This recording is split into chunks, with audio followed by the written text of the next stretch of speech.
100번 십자가 명상 제목 깨어있으라 라는 말을 다시 한번 상기시켜 본다. 지난 밤도 잠을 설쳤다. 일찍 출근하려고 옷을 대충 입고 있다가 무중력 의자에 앉아 누웠다. 깊은 잠을 잔 것 같다. 짧은 시간이었지만 꿈도 없는 깊은 잠이었다. 시리고 아리고 차가운 냉통증이 좀 연해진 것 같다. 그러고 보면 요 며칠간 제대로 잠을 못 잔 것 같다. 잠을 중히 여기어 깊이 자야 했는데 잠을 못 자니 아픈 몸이 더 심해지고 심하게 아프니 잠을 설치게 되는 악순환이었다. 어느 정도는 불편한 몸도 컨트롤 할 수 있을 것 같아 긴장을 늦춘 것이 냉통증을 악화시킨 것 같다. 나의 진정한 자아고 본질인 어린이인 순수의식으로 지냈어야 했는데 나는 평소처럼 에고의식이 되어 무의식적인 상태로 지난 것이다. 마음은 깨어있는 의식을 별로 좋아하지 않는다. 1차 창조의 몸과 마음을 넘어 2차 창조 순수의식으로 된다는 것은 마음 자신에게는 1차적인 죽음이고 마음 자신에게는 일시적인 죽음이고 마음이라는 기능을 어둡게 하는 것이다. 마음과 무의식적으로 동일시된 것이 에고다. 에고는 마음에서 자신의 자리를 절대로 안 내놓으려고 한다. 의식을 깨운다는 것이 마음에게는 동일시하는 자리를 내놓으라는 것이고 마음을 귀찮게 하는 것이며 피곤하게 하는 것이다. 마음은 피곤한 것도 싫어한다. 간단하게 할 수 있는 것도 피곤하다는 이유로 미루고 하기를 싫어한다. 암세포들이 자신 증식을 숙주의 몸이 완전히 망가져 죽을 때까지 멈추지 않듯이 마음도 더 이상 견딜 수 없는 상황에 대해 스스로 폭발할 때까지 에고의식은 절대로 물러서지 않으려 한다.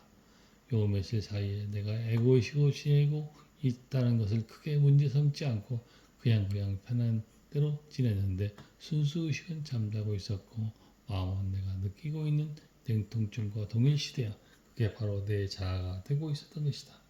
그 냉통증과 동일시된 에고의식은 점점 스스로 폭발하고 있었다. 야밤에 일어났다 누웠다. 수시로 찬물로 샤워를 해야 했고 동일시된 냉통증은 스스로 폭발 지경까지 간 것이다. 자신의 마음에 자신의 몸을 괴롭히고 있는 격이다.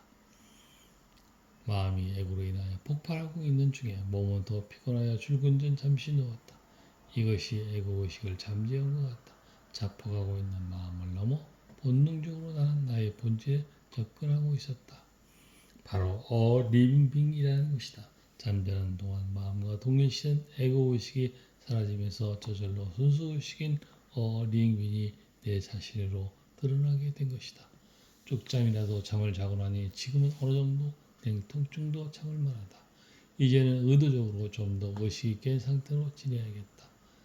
특히 에고의식은 무의식으로 나태하고 편한 것만을 찾기에 오고 가는 생각들과 감정들에 동일시하는 것을 너무 즐겨한다.